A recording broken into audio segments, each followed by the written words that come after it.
आज इस वीडियो में हम बात करेंगे भिन्नों की और हम भिन्नों को समझने की कोशिश करेंगे। और वैसे तो भिन्नों को समझने के कई तरीके हैं, लेकिन हम सबसे पहले इसे इसके मूल तरीके से समझने की कोशिश करते हैं। तो यहाँ पर अगर मैं ये वर्ग ले लेती हूँ तो हम कह सकते हैं कि हमारे पास ये एक पूरा वर्ग है या फिर ये एक पूर्ण वर्ग है। तो अब अगर मैं आपसे कहूँ कि मुझे इस पूरे वर्ग को 4 बराबर हिस्सों में बांटना है, तो आप कैसे कर सकते हैं इसे? यहाँ पर मैं इसे 4 बराबर हिस्सों में बांटने के लिए सबसे पहले इसको बीच से 2 बराबर भागों में बांट देती हूँ। ये मेरा एक भाग हो गया, ये मेरा दूसरा भाग हो गया। और अब मैं यहाँ पर इसको बीच से इस तरह से काट दूंगी, तो यहाँ पर मुझे 4 बराबर हिस्से मिल जाएंगे, 1 2 3 4। और अब अगर मैं आपसे कहूँ कि इन 4 बराबर हिस्सों में से मैं एक हिस्सा ले रही हूँ, मैं जो ये रंग रही हूँ हिस्सा, और मैं आपसे सवाल पूछती हूँ, और ये जो इस हिस्से को मैंने पीला रंगा है, ये हमारे इस पूरे वर्ग के कितने भाग को दर्शाता है? तो आप क्या कहेंगे? तो आप यहाँ से कह सकते हैं कि आपके पास कुल 4 हिस्से थे, कुल 4 बराबर हिस्से हैं जो इस पूरे वर्ग को दर्शाते हैं, और इनमें से आपने एक हिस्सा ले लिया है। तो हम इसे कह सकते हैं कि आपने 1/4 हिस्सा इस वर्ग का ले लिया है, जो ये पीला भाग दर्शा रहा है। तो ये 1/4 दर्शाता है उस भिन्न को, जो हमें दिखा रहा है कि हमने कितने हिस्से लिए हैं अपने 4 बराबर हिस्सों में। और इस भिन्न को समझने के भी 2 तरीके हैं।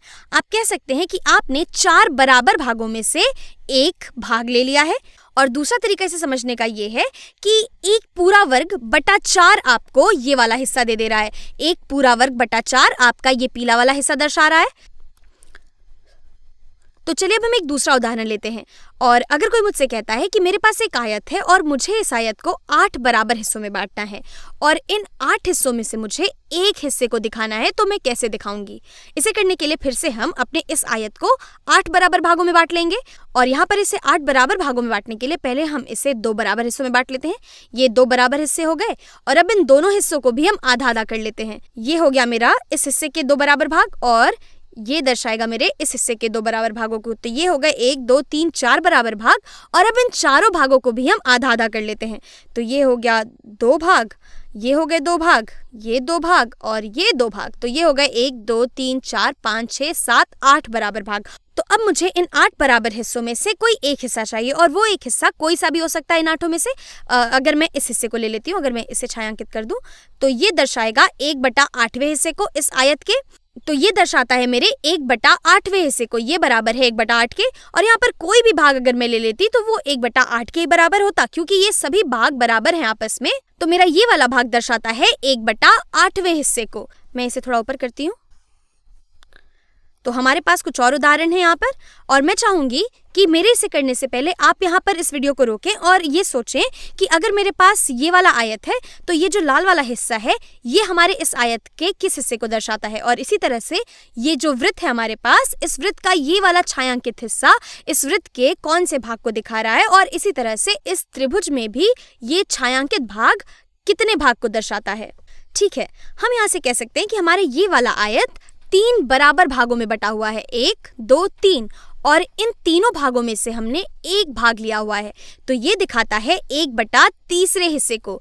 ये छायांकित भाग इस आयत का बराबर है 1/3 के। और अब हम अगर इस वृत्त की बात करते हैं, तो इस वृत्त को हमने 1 2 3 4 5 बराबर भागों में बांटा है। तो हम इसे यहाँ पर लिख देंगे ऐसे। तो यहाँ पर हमारे पास 5 बराबर भाग हैं, और इन 5 भागों में से हमने एक भाग को छायांकित किया हुआ है।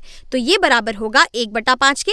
ये छायांकित भाग इस वृत्त का 1/5वां हिस्सा है। और अब अगर हम इस त्रिभुज की बात करते हैं, तो यहाँ पर 1 2 3 4 हिस्से। आप ये सोच रहे होंगे कि यहाँ पर 4 हिस्से हैं, और इन 4 हिस्सों में से एक भाग हमने छायांकित किया है, तो ये बटा है 1/4 के। लेकिन ये गलत है, और ऐसा इसलिए है क्योंकि यहाँ पर ये जो लाल वाला भाग है, ये वाला भाग, ये बराबर हिस्सों में नहीं बटा है। यहाँ पर हम देख सकते हैं कि हमारा ये वाला जो भाग है, ये भाग छोटा है हमारे इस भाग से। तो यहाँ पर ये सभी हिस्से आपस में बराबर नहीं हैं, इसलिए ये 1/4 के बराबर नहीं होगा।